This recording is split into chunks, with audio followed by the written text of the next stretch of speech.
Amalgamation, दो company मिलके एक कंपनी फॉर्म कर रहे हैं, क्या बोलते हैं उसे? अमालगमेशन। ए लिमिटेड बी लिमिटेड मिलके क्या बन रहे हैं? ए बी लिमिटेड या सी लिमिटेड। तो अब मुझे ये बताओ इनमें से ओल्ड कंपनी कौन सी है? ए और बी दोनों। अब न्यू कंपनी कौन सी फॉर्म हुई? ए बी या सी। हम लोग यहाँ पे एग्जांपल लेते हैं ए बी। ठीक है, तो ए बी हो गई परचेजिंग कंपनी और ए एंड बी ये हो गई वेंडर कंपनी। अब ये हो गया अमालगमेशन। एब्जॉर्प्शन मतलब एक एग्जिस्टिंग कंपनी है और दूसरी एग्जिस्टिंग कंपनी ने उसे टेक ओवर कर लिया, परचेज कर लिया, एब्जॉर्ब कर लिया, उसको बोलते हैं हम लोग एब्जॉर्प्शन ऑफ कंपनी। और तीसरा पार्ट है एक्सटर्नल रिकंस्ट्रक्शन। आपका टॉपिक है ना इंटरनल रिकंस्ट्रक्शन, उसी का भाई इंटरनल के बाद आता है एक्सटर्नल। एक्सटर्नल रिकंस्ट्रक्शन में कंपनी वही है, प्रोडक्ट वही है, मैनेजमेंट वही है, बस नाम बदल दिया आउटर साइड पब्लिक को दिखाने के लिए। ये होता है एक्सटर्नल। हम तीनों पार्ट देखेंगे जिसमें अमालगमेशन तो ऑप्शन आएगा, उसके ऑप्शन में या तो एब्जॉर्प्शन या एक्सटर्नल रिकंस्ट्रक्शन। अब अमालगमेशन हो एब्जॉर्प्शन हो, आपको करना क्या है इसमें? पहले दो चीजें याद रखो, इसमें दो कंपनीज है, एक है परचेजिंग और एक है वेंडर। ठीक है, वेंडर के बारे में क्या बोलेंगे? या तो बोलेंगे जर्नल बनाओ या तो बोलेंगे लेजर बनाओ। और परचेजिंग के केस में क्या बोलेंगे? जर्नल बनाओ या तो बोलेंगे बैलेंस शीट बनाओ। चारों में से कुछ भी आएगा तुम्हारे एग्जाम में। क्लियर है? हम रिवीजन क्वेश्चन जितने हैं इसमें सारी चीजें कवर कर देंगे, कुछ भी छूटेगा नहीं। अब यहाँ पे कोई भी टाइप का सम हो, हम लोग यहाँ पे परचेजिंग, आज हम परचेजिंग कंपनी नहीं देखेंगे, आज हम क्या देखेंगे? हम वेंडर से रिलेटेड क्या क्या क्वेश्चन आ सकते हैं वो सब कवर करेंगे। ठीक है, तो चाहे जर्नल हो या लेजर हो। क्लियर? अगर मुझे परचेजिंग की जर्नल एंट्री बोल रहे हैं तो भी अभी इसके स्टेप्स अलग हैं। परचेजिंग के स्टेप्स अलग है, वेंडर के स्टेप्स अलग है। अब परचेजिंग की बात करें, सॉरी वेंडर की बात करें तो आपको ये 11 स्टेप्स याद है, सॉरी 9 स्टेप्स याद रखना है। ये 9 स्टेप्स फॉलो करना है। क्या करना है उसके बाद में? जब भी क्वेश्चन आएगा क्वेश्चन रीड करना है और स्टेप मारना है, ध्यान से ही अमालगमेशन। क्लियर? ये स्टेप्स फॉलो करो, मोर देन इनफ, कुछ भी एक्स्ट्रा सोचना नहीं। आपको एक क्वेश्चन में कैसी बैलेंस शीट दी होगी, मैं बैलेंस शीट को एसेट साइड को 3 पार्ट में डिवाइड करके 2 में कर देता हूं। आपके एसेट साइड में होता क्या है? फिक्स एसेट, करंट एसेट्स और फिक्टिशियस एसेट। क्लियर है? यहाँ पे मैं फिक्स एसेट और करंट एसेट्स को कंबाइन करके क्या बोल देता हूँ? Sundry asset. दोनों कंबाइन करके क्या बना? Sundry asset. तो अब आपके एसेट साइड में कितने पार्ट्स हो गए? 2, सन्ड्री एसेट्स और फिक्टिशियस और मिसलेनियस। मैंने आप लोगों को 5 अलग-अलग नाम सिखाए हैं फिक्टिशियस के। क्या-क्या है किसी को याद है? Underwriting commission, discount on shares, discount on treasury expense, share issue expense, underwriting commission, discount on shares, discount on dividend। और एक और चीज आती है लॉस। अब रिजर्व्स में होता है आपका प्रॉफिट, लॉस होता है तो वो फिक्टिशियस है। यहाँ पे तो हमने एसेट्स को 2 पार्ट में डिवाइड किया, सन्ड्री एसेट्स और फिक्टिशियस। फिक्टिशियस को ये लोग और एक नाम बोलते हैं मिसलेनियस एक्सपेंडिचर। ठीक है, लायबिलिटी साइड में 4 पार्ट दिया है, equity share, preference share, reserves और current that is sundry liability. Clear है? यहाँ पे अब हमारे को जब भी कोई क्वेश्चन सॉल्व करना है इसका वेंडर का, वेंडर कंपनी का, फिर चाहे जर्नल एंट्री बनानी हो या तो लेजर बनाना हो, हम यही 11 स्टेप फॉलो करेंगे। क्लियर? सबसे पहला काम क्या है? स्टेप नंबर 1 कहता है एसेट्स को ट्रांसफर करो। एसेट्स में कितने पार्ट है? 2, सन्ड्री एसेट्स और फिक्टिशियस। अब सन्ड्री एसेट देखो ये वेंडर कंपनी बंद हो रही है, लिक्विडेट हो रही है, तो ये अपने सारे एसेट रियलाइज कर देगा। और जब भी एसेट्स रियलाइज करेगा तो साथ में लायबिलिटी भी जाएगी। परचेजिंग कंपनी एसेट ले जाएगा तो पीछे पीछे क्या आएगी? एक्सटर्नल लायबिलिटी भी जाएगी। क्लियर? तो यहाँ पे स्टेप नंबर 1 कह रहा है transfer of asset side. Asset side में कितने पार्ट से? 2। तो हम जब एसेट्स को ट्रांसफर करेंगे तो रियलाइजेशन में डाल देंगे। एंट्री क्या बन रही है? Realisation account debit to sundry assets, realisation account. अगर लेजर बना रियलाइजेशन का तो हमारी पोस्टिंग क्या होगी, realisation expense account, realisation account debit to sundry. फिर आता है फिक्टिशियस। फिक्टिशियस मतलब कैपिटल लॉसेस। जब ये लॉस हो या प्रॉफिट हो, इसका होता है ओनर का। और ओनर कौन होता है कंपनी में, शेयर होल्डर। कौन सा share holder, equity share holder. तो ये जो लॉस है ये भी किसके पास जाएगा, इक्विटी शेयर होल्डर। एंट्री क्या बनेगी, equity share holder to fictitious. जब मैं लेजर बना रहा हूं तो equity share holder to fictitious. एक सिंपल सा चीज याद रखो, एसेट साइड मतलब डेबिट बैलेंस, और ये बैलेंस में भी कहां लिख रहा हूं, डेबिट में। जैसे सन्ड्री एसेट का रियलाइजेशन के डेबिट में लिख दिया, और जो फिक्टिशियस का वो इक्विटी शेयर होल्डर के डेबिट में लिख दिया। तो मुझे ये बताओ, ये जो लायबिलिटी साइड है ये कौन सी साइड जाएगा, समझा? अभी याद रखने का तरीका है, एंट्री बाहर करोगे लेजर के हिसाब से बाहर करना। एसेट जा रहा है रियलाइजेशन में, तो रियलाइजेशन टू एसेट। लॉस जा रहा है इक्विटी शेयर होल्डर में, तो equity share holder to loss, that is fictitious. Clear है? अब लायबिलिटी की बात करते हैं। लायबिलिटी के चार आइटम, तो चारों को ट्रांसफर करेंगे। स्टेप नंबर 2 कहता है ट्रांसफर ऑफ लायबिलिटी साइड।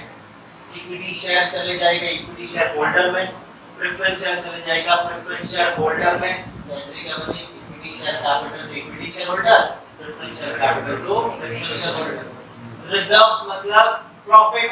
अब मैंने बताया था प्रॉफिट हो या लॉस किसका, ओनर का। ओनर कौन है, इक्विटी शेयर होल्डर। आपका रिजर्व भी कहां पे चले गया, equity share holder. Reserve surplus account debit to equity share holder. फिर बचता है लायबिलिटी। जैसे सन्ड्री एसेट रियलाइजेशन में गया तो सन्ड्री लायबिलिटी भी कहां जाएगा, देखा ना, एसेट लेके जाएगा परचेजिंग कंपनी, तो लायबिलिटी भी एक्सटर्नल साथ में जाएगी। क्लियर? तो अब देखो इसको ट्रांसफर कैसे करें। इक्विटी शेयर कैपिटल, तो इक्विटी शेयर होल्डर में क्या, किधर, क्रेडिट। एंट्री क्या बनी, equity share capital to equity share holder. उसके बाद प्रेफरेंस शेयर कैपिटल, अगर हमने प्रेफरेंस शेयर का बनाया, यहाँ पे तो नहीं बनाया मैंने, आपके यहाँ पे एग्जांपल के तौर पे ले लेता हूँ मैं, प्रेफरेंस शेयर होल्डर। तो ये भी कहाँ पे जाएगा, क्रेडिट में। एंट्री क्या बनी, preference share capital to preference share holder. फिर उसके बाद में आपका रिजर्व्स है। रिजर्व भी कहाँ जाएगा, ओनर के पास। Reserve and surplus to equity share holder. Sundry liability, sundry liability कहाँ जाएगा, रियलाइजेशन में। Sundry liability account debit to realization. Step number 1 2 clear है, कोई दिक्कत? चलो आगे बढ़ते हैं। फिर आता है हमारा स्टेप नंबर 3। पहले दिखाओगे purchase consideration due. Now what is purchase consideration? Purchasing company है, मैं वेंडर कंपनी, मेरी कंपनी को टेक ओवर किया, परचेज किया परचेजिंग में, तो बदले में क्या देगा, पैसा। जरूरी नहीं पैसा देगा, वो बहुत सी चीजें दे सकता है। पैसा दे सकता है, इक्विटी शेयर दे सकता है, प्रेफरेंस शेयर दे सकता है, डिबेंचर दे सकता है। ठीक है, तो जो भी देगा वेंडर कंपनी को वो क्या बन जाएगा, purchase consideration. Amount payable by purchasing company to vendor company is called as purchase consideration. पहले ड्यू दिखाओ, कितना लेना है। अभी वेंडर की बुक में पास कर रहे हैं ना, हम वेंडर के पॉइंट ऑफ व्यू से बात कर रहे हैं, तो हम क्या बन रहे हैं, as a vendor, that is journal entry और लेजर बनाना है। वेंडर मतलब जो सोल्ड कर रहा है, तो हम उसके पॉइंट ऑफ व्यू से सोचेंगे। तो हम बोलेंगे ड्यू कितना है, और फिर हम लिखेंगे एंट्री मिलेगा कितना। तो दो स्टेप बन रहे हैं। Step number 3 purchase consideration due, step number 4 purchase consideration receive. Due है, परचेजिंग कंपनी के पास से ड्यू है, मिलना बाकी है, तो एंट्री क्या बनेगी, purchasing company account debit to realisation. मैंने यहाँ पे रियलाइजेशन का लेजर बनाया, मैंने यहाँ पे परचेजिंग कंपनी का लेजर बनाया। एंट्री क्या बन रही है, purchasing company to realisation, purchasing company to realisation, और रियलाइजेशन में बाय परचेज। जब आप ट्रांसफर कर रहे हो एसेट्स और लायबिलिटी को, तो एक एक इफेक्ट, लेकिन स्टेप नंबर 3 से लेके 9 तक दो इफेक्ट आएंगे। ये सबके लेजर बने, तो ये क्या बना, परचेज कंसीडरेशन ड्यू का एंट्री क्या बना, परचेजिंग कंपनी टू रियलाइजेशन, और रियलाइजेशन में बाय परचेजिंग। ये क्लियर? फिर आता है purchase consideration receive, step number 4। हमें जो परचेज कंसीडरेशन है मैक्सिमम 4 मोड में मिल सकता है। क्या मिलेगा, equity share, preference share, debenture, cash. Clear है? यहाँ पे ये 4 चीजें मिलेगी। तो हमने लिखा जो भी मिल रहा है डेबिट, व्हाट कम्स इन, किसके पास से मिल रहा है, परचेजिंग का। एंट्री क्या बना, equity share, preference share, debenture, cash to purchasing. चारों भी हो सकते हैं, इनमें से दो भी हो सकता है या एक भी हो सकता है, वो डिपेंड करता है क्वेश्चन पे क्वेश्चन। क्लियर है? तो इक्विटी हम एक एंट्री बोलते हैं, equity share capital account debit to purchasing company. Equity share capital, लेकिन कौन दे रहा है ये इक्विटी शेयर? Purchasing company. तो हम इसके आगे वर्ड क्या लिखेंगे, देखो कैसे, equity share in purchasing company account debit to purchasing company. तो यहाँ पे आ गया equity share in purchasing company. Debenture भी दे सकता है, debenture in purchasing company. Preference share भी दे सकता है, preference share in purchasing company. Clear है? कुछ भी मिल सकता है हमें। तो हमें जो मिल रहा है डेबिट टू परचेजिंग कंपनी, मान लो पूरा पैसा इक्विटी शेयर के तौर पे मिला है, तो equity share in purchasing company account debit to purchasing company, और परचेजिंग कंपनी में by equity share in purchasing company. Clear है यहाँ पे? स्टेप नंबर 3 4 रिलेटेड है। आता है स्टेप नंबर 5। अब ये जो हम कर रहे हैं ना अमालगमेशन, तो डॉक्यूमेंट के खर्चे ये रियलाइज करना है, छोटे मोटे जो खर्चे आएंगे या तो वेंडर कंपनी पे करेगा या तो परचेजिंग कंपनी पे करेगा। परचेजिंग कंपनी पे करेगा तो वो अपनी बुक में एंट्री पास करे, वेंडर कंपनी को पे करेगा तो अपनी बुक में पास करेगा। क्वेश्चन में वर्ड क्या दिया होगा, रियलाइजेशन एक्सपेंस या लिक्विडेशन एक्सपेंस। तो समझ जाओ कौन पे कर रहा है, वेंडर का। तो परचेजिंग पे करेगा तो क्या बोला जाएगा, वहां पे बोला जाएगा कॉस्ट ऑफ एब्जॉर्प्शन पेड। तो समझ जाओ परचेजिंग कंपनी पे कर रहा है, या तो फिर आपको क्लियरली एडजस्टमेंट बता देगा कि कौन पे कर रहा है, उसका नाम दे दिया होगा। क्लियर? अगर एब्सेंस ऑफ इंफॉर्मेशन तो इस तरह से याद रखना। तो यहाँ पे आ गया realisation account debit to cash. ये खर्चा है तो ये प्रॉफिट एंड लॉस उधर है, तो realisation expense account debit to cash, और कैश में आ जाएगा बाय रियलाइजेशन। क्लियर है यहाँ पे? चलो फिर आता है प्रेफरेंस शेयर होल्डर को पे करेंगे, और लास्ट स्टेप है इक्विटी शेयर को पे करेंगे। समझ में आया? किसको पे करेंगे? प्रेफरेंस शेयर होल्डर को पे करेंगे, और इक्विटी शेयर बीच में एक स्टेप है रियलाइजेशन को क्लोज करना, या तो प्रॉफिट होगा या तो लॉस। अब किसको पे कर रहे हैं? Preference share holder debit the receiver, preference share holder account debit to, ये चारों चीजें मिल सकती है। लास्ट में इक्विटी शेयर होल्डर को पे कर रहे हैं, तो equity share holder debit the receiver to, चारों चीजें मिल सकती है इसको। चलो ये तो एंट्री पास हो जाएगी। बीच में एक वाला स्टेप याद रखना है हमने, रियलाइजेशन को क्लोज करना। और रियलाइजेशन को क्लोज करोगे या तो प्रॉफिट होगा या तो लॉस होगा। प्रॉफिट होगा तो to equity share holder, loss होगा तो बाय इक्विटी शेयर होल्डर। ठीक है? अगर तुम्हें प्रॉफिट हुआ, तो एंट्री क्या बनेगी? Realisation to equity share holder. अगर लॉस हुआ, equity share holder to realisation. Entry वही, प्रॉफिट है तो realisation to equity share, loss है तो equity share holder to realisation. Last में तुम्हारा equity share holder account tally होना चाहिए। अगर ये टैली है तो आपने सही इक्विटी शेयर होल्डर लास्ट में इसके, क्योंकि पहले सारी पेमेंट किसको होती है? आउटर, फिर उसके बाद प्रेफरेंस शेयर, उसके बाद real owner equity share. Clear?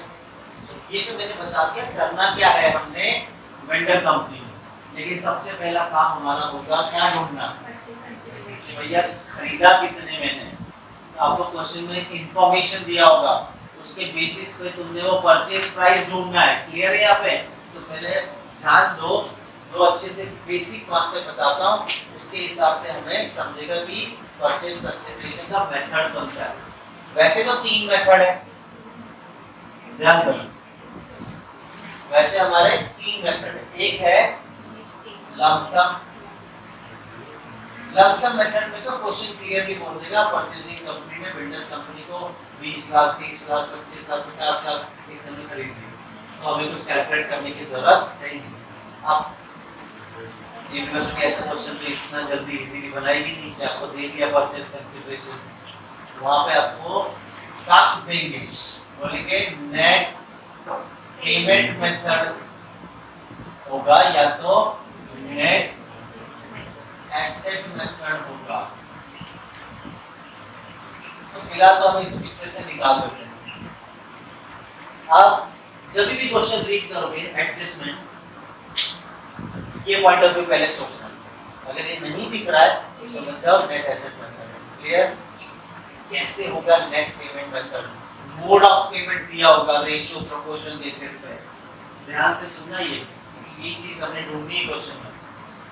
Purchasing company vendor company के शेयर होल्डर को सर्टेन नंबर ऑफ शेयर्स के बदले में सर्टेन नंबर ऑफ शेयर्स दे रहा है, या सर्टेन नंबर ऑफ डिबेंचर दे रहा है, या कैश दे रहा है। ऐसे मोड ऑफ पेमेंट अगर स्पेसिफाइड है तो कौन सा मेथड है?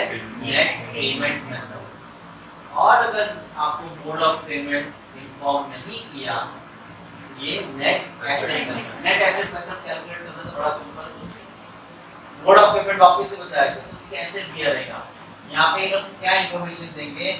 वेंडर कंपनी के इक्विटी शेयर होल्डर को 3 शेयर के बदले में 4 इक्विटी शेयर दे रहे, या बोलेंगे 4 प्रेफरेंस शेयर दे रहे, या बोलेंगे 4 डिबेंचर दे रहे, या बोलेंगे इतना रुपए कैश दे रहे हैं 3 शेयर के बदले में या 1 शेयर के बदले में। वो रेशियो कुछ भी हो सकता है।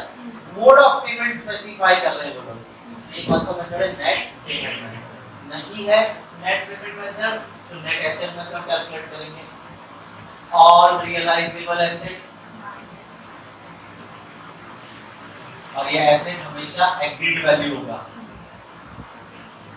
आपको एडजस्टमेंट में बोला होगा परचेजिंग कंपनी जो है वो एसेट्स को ये प्राइस पे लेके जा रही है, तो वो एग्रीड वैल्यू जो होगा वो वैल्यू लेना है। इसमें से माइनस कर देंगे हम external liability.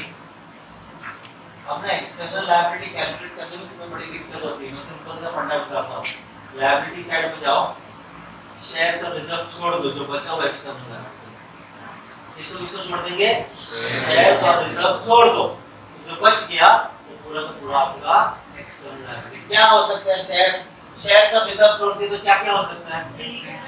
Trader, loan, bills payable, ये सब आपकी एक्सटर्नल लायबिलिटी। क्लियर है?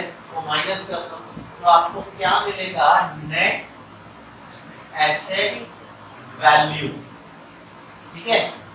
और ये भी बोल सकते हैं कि परचेजिंग कंपनी वेंडर कंपनी को थोड़ा गुडविल भी दे रही है उनकी रेपुटेशन की वजह से, तो वो गुडविल ऐड हो जाएगा। या तो कम पैसा दे रही है, उनकी रेपुटेशन नहीं है, तो आपका माइनस हो जाएगा कैपिटल रिजर्व। उसके बाद जो वैल्यू मिलेगी वो होगा आपका परचेज कंसीडरेशन। क्लियर है? दो मेथड, लमसम में तो कुछ सोचना ही नहीं है, तो हम हमेशा क्वेश्चन में क्या ढूंढेंगे? नेट पेमेंट मेथड है। नेट पेमेंट मेथड देंगे तो फिर वो क्या होगा? Net asset method. क्वेश्चन देखेंगे उसके हिसाब। अब मैंने तुम्हें बता दिया है, स्टेप्स बता दिए वेंडर कंपनी के क्या करने हैं। अगर तुम्हें स्टेप्स याद है, अगर तुम्हें स्टेप्स याद है तो कोई भी सम सॉल्व कर सकते हो बहुत इजी। परचेज कंसीडरेशन तुम्हारा क्या करना चाहिए, ये स्टेप्स के पास करते हैं। ठीक है? लेक्चर होने के बाद पूछूं मैं ये स्टेप्स को बोल सकता। क्लियर? परचेज कंसीडरेशन कैलकुलेट करो, स्टेप मारो, हो गया खत्म। देखते कैसे।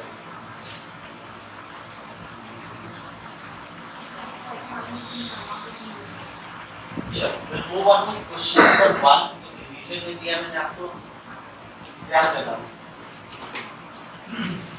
The following are the assets and liabilities as of 31st March 2018 of Neema limited and Seema limited. अब इनका ये देखो, ये क्वेश्चन बोर्ड एग्जाम में आया हुआ है। ऐसे ही ना तुम इसे क्वेश्चन को बोलोगे बहुत बड़ा क्वेश्चन है, ना बोलोगे छोटा, ऐसा ही क्वेश्चन आने वाला है एग्जाम में। ठीक है? चलो अब ऑटोनॉमस से और तो जो यूनिवर्सिटी के क्वेश्चन है। ठीक है? अब ऑटोनॉमस वाले तुम्हारे कॉलेज में सर क्या करते हैं तुम देख सकते। चलो लायबिलिटीज ऐड करते हैं। Equity share capital of 100 each. Neema limited के शेयर्स की वैल्यू है 4 लाख और सीमा लिमिटेड 2 लाख 40। अब अमाउंट नहीं पड़ेगा, हम एक एक करके आइटम देखते हैं। 15% डिबेंचर सिर्फ नीमा लिमिटेड के पास है, जनरल रिजर्व दोनों के पास है। बिल्स पेबल नीमा लिमिटेड के पास, सन्ड्री क्रेडिटर्स दोनों के पास, और प्रॉफिट है सिर्फ नीमा लिमिटेड के पास। क्लियर है? यहाँ पे एसेट साइड पढ़ते हैं। Land and building Neema limited के पास है, प्लांट एंड मशीनरी दोनों के पास है, स्टॉक दोनों के पास, बैंक बैलेंस डेटर्स दोनों के पास, और यहाँ पर दे दिया है miscellaneous expenses not written off. अरे नॉट रिटन ऑफ इसी वजह से तो बैलेंस शीट में, अगर राइट ऑफ करोगे तो पीएनएल में दिखेगा एक्सपेंस हो गया उस पर्टिकुलर ईयर का। ये फिक्टिशियस किसके बुक में है? सीमा। अब हमें अभी तक ये नहीं पता है कौन परचेजिंग कंपनी कौन वेंडर है, अब पता चलेगा। अब बोला है आगे, the two companies agreed to amalgamate and form a new company, Messrs. Karthik Limited, which takes over the assets and liabilities of both the companies. चलो, तो यहाँ पे मुझे ना फटाफट बताओ परचेजिंग कंपनी का नाम क्या है? अब वेंडर कंपनी का नाम बताओ। दोनों वेंडर है, ठीक है? आगे authorized capital of Karthik Limited is 40 lakhs consisting of 4 lakh equity share of 10 each। ये सिर्फ इंफॉर्मेशन है कि 40 lakhs का उसके बाद अथॉरिटी है, इससे ज्यादा शेयर्स Karthik Limited इशू नहीं कर सकते। आगे the assets of Nima Limited are taken over at 90% of the book value with the exception of land and building which are accepted at book value। Underline करो, नीमा limited किसी एक के बारे में बोल रहे हैं, सीमा लिमिटेड के बारे में कुछ नहीं बोला इन्होंने, ठीक है? नीमा लिमिटेड की जो एसेट्स हैं सबको 90% पे ले जाएंगे सिवाय लैंड एंड बिल्डिंग, उसको जो वैल्यू है वही वैल्यू पे। मैंने अभी यहाँ पे तुमको लिख के दिया था ना, एग्रीड वैल्यू पे लिया जाएगा, तो एग्रीड वैल्यू मतलब जो एडजस्टमेंट बोलेगा ना, न्यू वैल्यू, वो हम लोग वैल्यू लेंगे, ठीक है? आगे both the companies are to receive 10% of the net valuation of their respective business as goodwill। Circle करो, goodwill दे रहे हैं, बाकी सोचने की जरूरत नहीं है। अभी तक हमें कहीं पर भी मोड ऑफ पेमेंट नहीं दिखी है, लेकिन गुडविल के बारे में स्पेसिफाई कर दिया है। नेट एसेट मेथड में बताया था मैं, एक्स्ट्रा दे रहे तो गुडविल, कम दे रहे तो कैपिटल रिजर्व, तो गुडविल अगर इंफॉर्मेशन दे दिया है तो ये नेट एसेट मेथड है। आगे देखते हैं सेकंड लाइन में बोला है क्या बोला, ऑथराइज्ड कैपिटल, वो तो सिर्फ अथॉरिटी है ना। परचेजिंग कंपनी को सेबी ने कितनी अथॉरिटी दी है कि आप 40 लाख रुपए तक का इक्विटी शेयर इशू कर सकते हो। जस्ट इंफॉर्मेशन, बैलेंस शीट जब बनाएंगे ना तो नोट्स टू अकाउंट में लिख देंगे कि इसकी अथॉरिटी इतनी है, बस और कुछ नहीं। आगे बढ़ते हैं। अब तो मैं लाइन पढ़ूंगा, इसका मतलब क्या है ये पूछने भी वाला हूं, और एक चीज जो पूछूंगा तो फटाक से आंसर देना। The purchase consideration is to be satisfied by Karthik Limited in its fully paid shares at 10% premium। मुझे सिर्फ ये बताओ परचेज कंसीडरेशन को कैसे कैलकुलेट करना है या कैसे डिस्चार्ज करना है, क्या बोल रहे हो? परचेज कंसीडरेशन को कैसे पे करना है या कैसे डिस्चार्ज करना है, क्या बता रहे हो?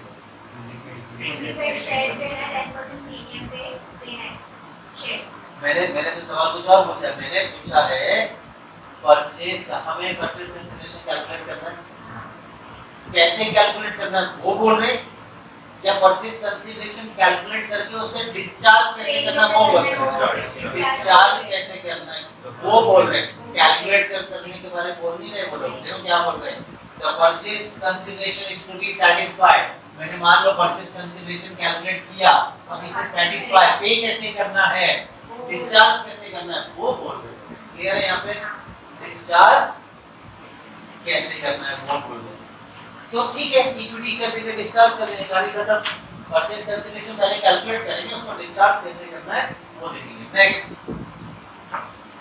in return of debenture of Nima Limited, debenture of the same amount and denomination are to be issued by Karthik। ये तो कार्तिक एंट्री पास करेगा ना परचेजिंग कंपनी, बोलता है नीमा लिमिटेड के जितने डिबेंचर है same number of debenture same amount का डिबेंचर दिया जाएगा बदले में। परचेजिंग कंपनी है, डिबेंचर लेके जाएगा तो बदले में डिबेंचर देगा या तो पैसा देगा, यहाँ पे डिबेंचर ही दे रहा है सेम अमाउंट का। कौन दे रहा है? कार्तिक दे रहा है, तो कार्तिक मतलब परचेजिंग कंपनी, परचेजिंग कंपनी अपनी बुक में एंट्री पास करेगा। अब पता नहीं हमें कि आगे चल के देखो मैंने क्या बोला था, आज मैं क्वेश्चन लूंगा किसके, वेंडर वाला। तो यहाँ पे वेंडर कौन है, नीमा और सीमा, तो ऑब्वियस इन्हीं की एंट्री बोली होगी। हम परचेजिंग कंपनी के क्वेश्चन नेक्स्ट लेक्चर में लेंगे, दोनों को अलग अलग रखेंगे, ठीक है। लास्ट में क्या बोला है, you are required to calculate the purchase consideration, फिर उसके बाद बोलते हैं रियलाइजेशन अकाउंट बनाओ कार्तिक लिमिटेड में, ये रहा रियलाइजेशन अकाउंट। उसके बाद बोलते हैं इक्विटी शेयर होल्डर बनाओ, हमने बना दिया इक्विटी शेयर होल्डर। उसके बाद बोला है किसकी बुक में, नीमा और सीमा दोनों की बुक में बनाना है, तो पहले हम नीमा की बुक में बनाएंगे, उसके बाद हम सीमा की बुक में बनाएंगे, ठीक है। देखो सिर्फ यही दो अकाउंट बोला बनाने का, और हमारे लेजर कितने बन सकते हैं मैक्सिमम मैंने वो लिखा है, मैंने 8 लेजर बन सकते हैं यहाँ पे। 8 लेजर कौन से होते हैं, ये 3 तो फिक्स है, ठीक है, realisation account, equity share holder account, purchasing company, ये 3 तो बनते हैं पहले। उसके बाद परचेजिंग कंपनी कौन से बोर्ड से पे कर रहा है, वो लेजर बन सकते हैं। आप परचेजिंग कंपनी चाहे तो प्रेफरेंशियल दे सकता है, चाहे तो इक्विटी शेयर दे सकता है, चाहे तो डिबेंचर दे सकता है, क्लियर है। और लास्ट में बनता है आपका कैश। और अगर वेंडर की बुक में प्रेफरेंशियल है तो प्रेफरेंशियल होल्डर भी बनता है, फिर वो देखेंगे जब फुल फ्लेज वाला क्वेश्चन देंगे हम, ठीक है। फिलहाल जितना बोला है हम उतना काम करेंगे। क्या क्या बोला है, रियलाइजेशन अकाउंट बनाओ और इक्विटी शेयर होल्डर अकाउंट बनाओ, क्लियर। देखिए पहले तो परचेज कंसीडरेशन कैलकुलेट करना है। मोड ऑफ पेमेंट दिया है क्वेश्चन में, नहीं दिया है, तो मोड ऑफ पेमेंट नहीं दिया तो कौन सा मेथड है, नेट एसेट मेथड है। डन। नेट एसेट मेथड कैसे कैलकुलेट करते हैं, ऑल रियलाइजेबल एसेट, कौन सी वैल्यू, एग्रीड वैल्यू पे कैलकुलेट करेंगे, ठीक है। अब दोनों का कैलकुलेट करेंगे, नीमा और सीमा दोनों वेंडर है ना,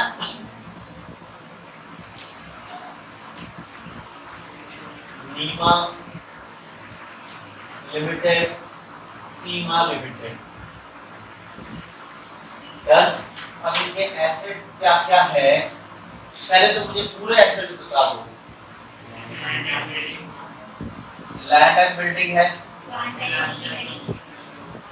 एंड मशीनरी है, स्टॉक है, डेटर्स है, हाँ, फिक्टिशियस नहीं आएगा, वो फिर तो कोई लिखे जाते हैं, लॉट पे लिखे जाते हैं क्या, ठीक है।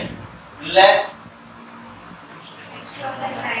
एक्सटर्नल लायबिलिटीज, ठीक है। एक्सटर्नल लायबिलिटी में शेयर छोड़ दो, रिजर्व छोड़ दो, बचा क्या क्या, बिल्स पेबल और सन्डी क्रेडिट, डिबेंचर भी तो है,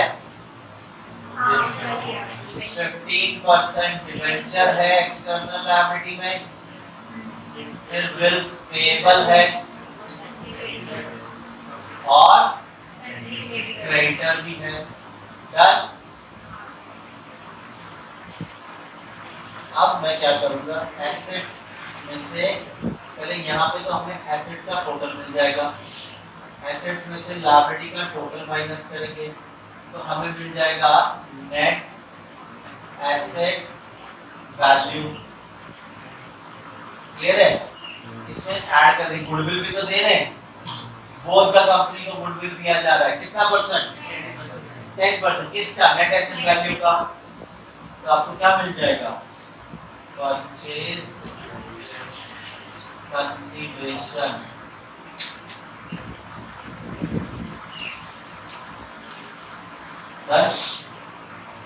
अब एग्रीड वैल्यू बोला तो एडजस्टमेंट में देखेंगे। पहला लाइन जो आपको पहला पैराग्राफ दिया है वो तो उसे बताया कि कौन परचेजिंग है कौन वेंडर है, सेकंड लाइन में ऑथराइज के बारे में बोला है, थर्ड पैराग्राफ में नीमा लिमिटेड के एसेट्स के बारे में बात हो रही है। नीमा लिमिटेड वैल्यू वाली कंपनी, ठीक है, इसके एसेट्स के बारे में बात हो रही है। बोलते हैं सारे एसेट्स को 90% पे लेके जाओ, लेकिन लैंड एंड बिल्डिंग को उसके ओरिजिनल वैल्यू बुक वैल्यू पे लेके जाओ। चलो फिर बताओ लैंड एंड बिल्डिंग कितना है, 1,40,000, और जो बाकी के एसेट है वो 90% पे, कैश नहीं है, कैश जो है उसको भी 90% कर सकते हो, वो जो है वो है ये 90% पे जाएगा, ये 90% पे, ये भी 90% पे, चलो प्लांट एंड मशीनरी का 90% बताओ। वैसे 4,40,000 है, 3,96,000। उसके बाद स्टॉक 90% ना, डेटर्स का 90% निकाल के बताओ। 40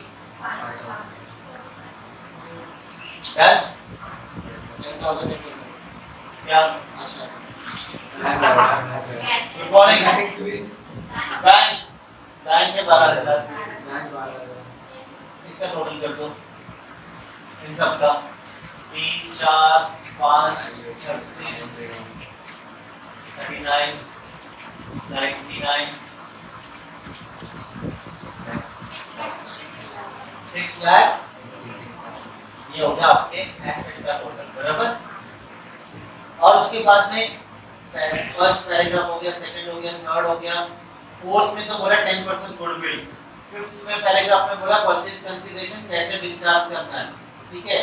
कहानी खत्म। लास्ट में डिवेंचर को सेटल करने के बारे में वो परचेजिंग कंपनी का लुका हुआ प्रश्न नहीं है, कोई दिक्कत नहीं यहाँ पे। लेकिन आपको सीमा लिमिटेड के बारे में ऐसा कुछ भी नहीं बोला, तो उसकी जो वैल्यू है वही वैल्यू। अच्छा, सीमा लिमिटेड का लैंड एंड बिल्डिंग कितना है? नहीं है। प्लांट एंड मशीनरी तो हमने लिख दिया 2 लाख। स्टॉक 36,000 लिख दिया। डेटर्स 32,000 लिख दिया। नेक्स्ट 4,000 का क्या टोटल कितना है? 2,72,000 डन। अब आती है एक्सटर्नल लायबिलिटी के बारे में। एक्सटर्नल लायबिलिटी में क्या क्या बताओ?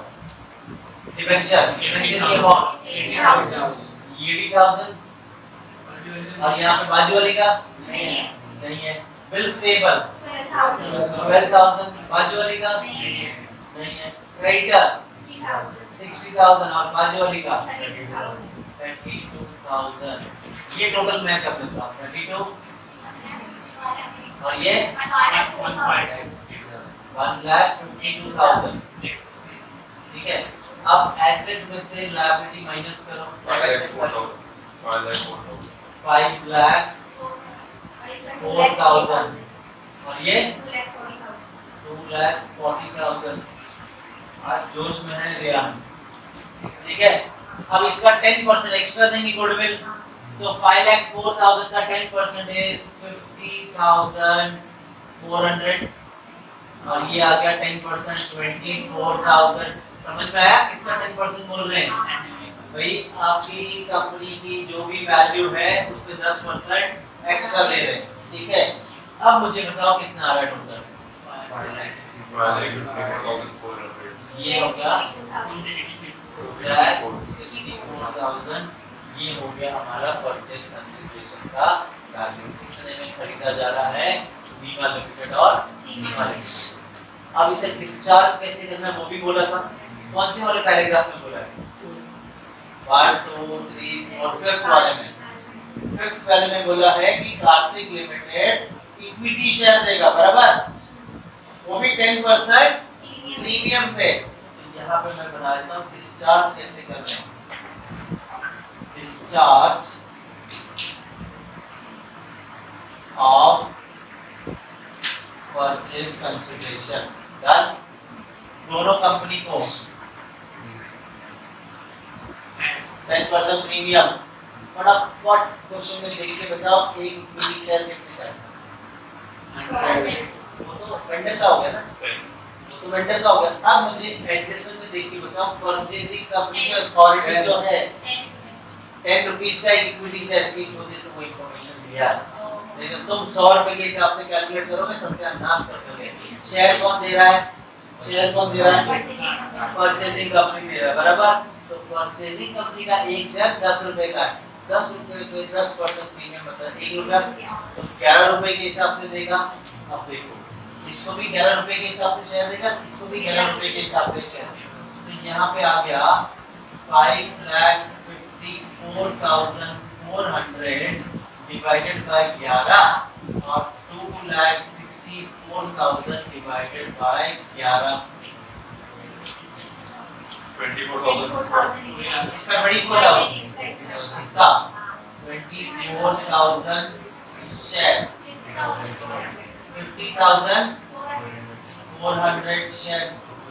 तुम बोलोगे सर ये क्यों कैलकुलेट किया? 10 रुपया प्रीमियम भी तो बताना है मैंने। सर 10 रुपए जोड़ देते ना उसके पास, क्यों? हो गया ना फाइनल अमाउंट कितनी देनी है, इससे ज्यादा नहीं दोगे तो इतना ही दोगे। क्लियर है? तो अब जब मैं कैलकुलेट करूंगा, यहाँ पे मैंने फाइंड आउट कर लिया है कितने शेयर देने हैं दोनों को। डन। प्रीमियम अब देखो कैसे कैलकुलेट करें, इसके अंदर तो प्रीमियम के साथ ही है ना, तो यहाँ पे इक्विटी शेयर दिया जा रहा है। ठीक है, पहले मैं किसका कैलकुलेट कर देता हूँ, नीमा लिमिटेड। नीमा लिमिटेड, अब इतना जानने की जरूरत नहीं, मैंने पूछा है तो पूरा ही बता रहे। नीमा लिमिटेड को इक्विटी शेयर दे रहे हैं 50,400, 10 रुपए का शेयर, और सिक्योरिटीज प्रीमियम है 1 रुपया ना, हो गया ना 11 रुपए। तो आप मुझे बताओ ये वैल्यू कितनी है? 5,04,000 और ये हो गई 50,400, कुल मिला के हो गया ना 5,54,000, मतलब 5,54,400 में 50,400 रुपए का प्रीमियम है। अब इसकी कैलकुलेट करेंगे। सीमा लिमिटेड, इसका इक्विटी शेयर बताओ कैसे कैलकुलेट होगा? 24,000 into 10 और सिक्योरिटीज प्रीमियम होगा 24,000 into 1. This is 2,40,000 and this is 24,000. कुल मिला के टोटल हो गया 2,64,000। समझा? तो वो वहाँ पे जो इन्फॉर्मेशन प्रीमियम कर दिया था, हमने प्रीमियम भी सेग्रीगेट करके बता दिया।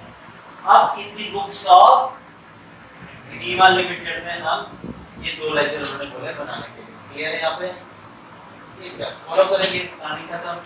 ठीक है, अब तो बैलेंस शीट सिर्फ नीमा लिमिटेड की देखना। क्लियर है? नीमा लिमिटेड का हमारा स्टेप नंबर 1 क्या कहता है? Transfer of asset side.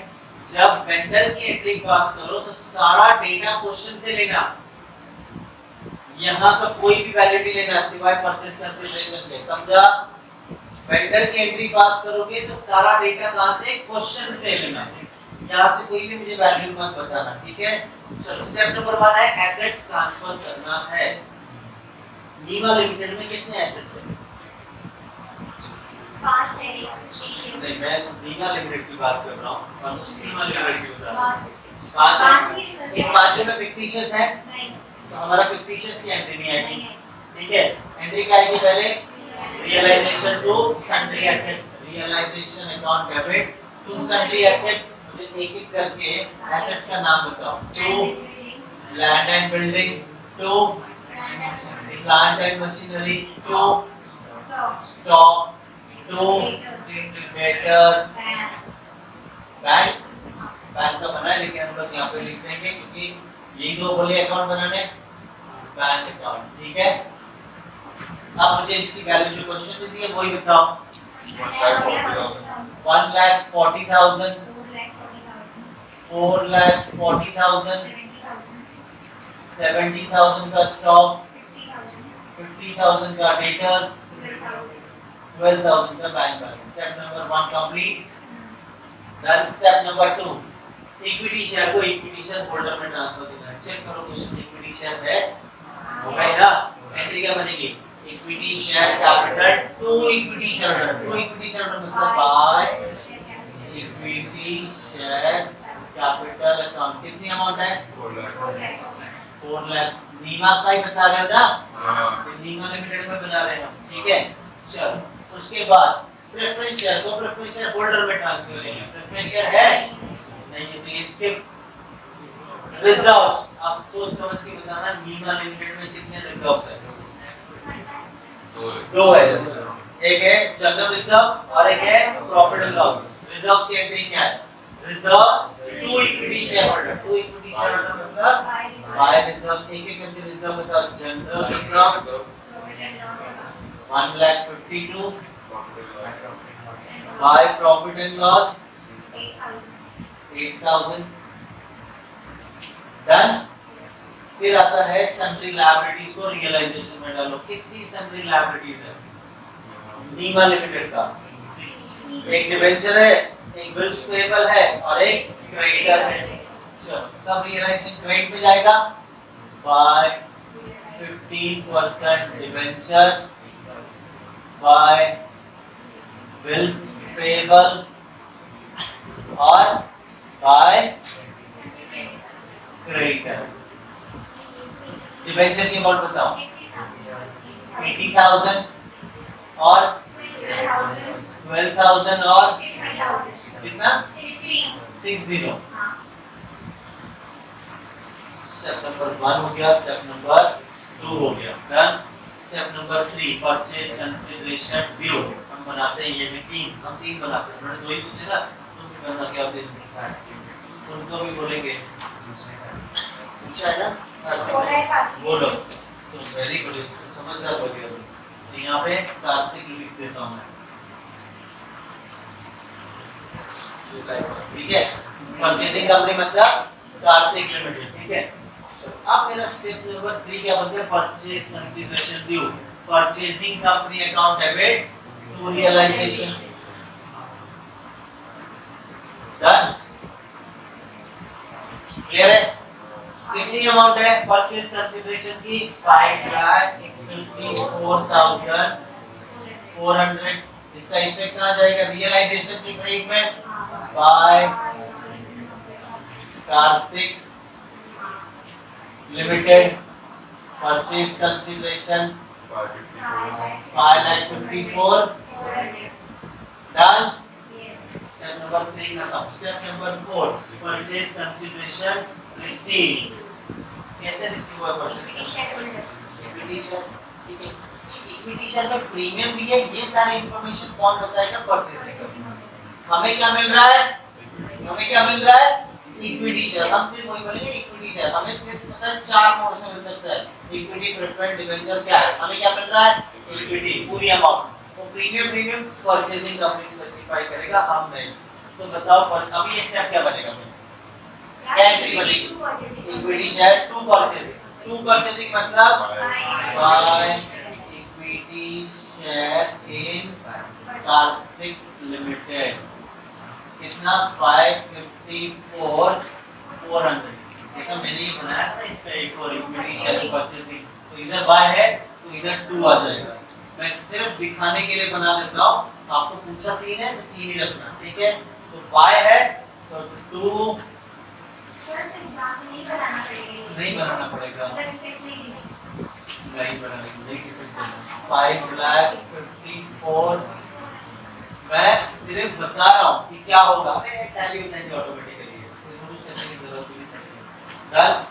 चलो ये हो गया हमारा step number 4 complete. 5 realisation expense paid. कहीं पर भी ऐसा कुछ बोला नहीं है, स्किप। फिर payment to preference share holder. Preference share holder ही नहीं तो पे क्या करेंगे? फिर क्लोज रियलाइजेशन। क्लोज करना तो तुम्हें पता ही है। कौन सी ज्यादा अमाउंट है? 4, 5, 6 ये ज्यादा लग रही है। 7,12,000 ये 7,12,000। 12,000। इसमें से क्रेडिट वाले सब माइनस करो।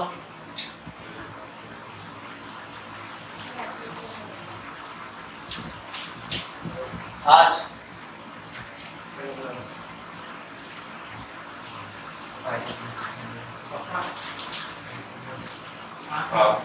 5,600। यहाँ पे लिखते हैं हमने 5,600। लॉस है ना? अब चाहे प्रॉफिट हो या लॉस कहाँ जाएगा?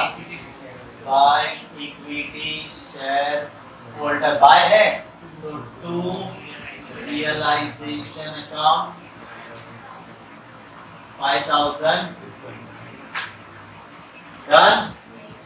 क्लियर है? अब अगला स्टेप क्या बोलता है? ये हो गया payment to equity share holder. पूरी पेमेंट किसको कर रहे हैं? इक्विटी शेयर होल्डर को तो कर रहे हैं। ये 5,54,400 इक्विटी शेयर को दिया। एंट्री क्या था? Equity share holder account debit to equity share in Karthik. Equity share holder account debit to equity share in Karthik. 5,54,400।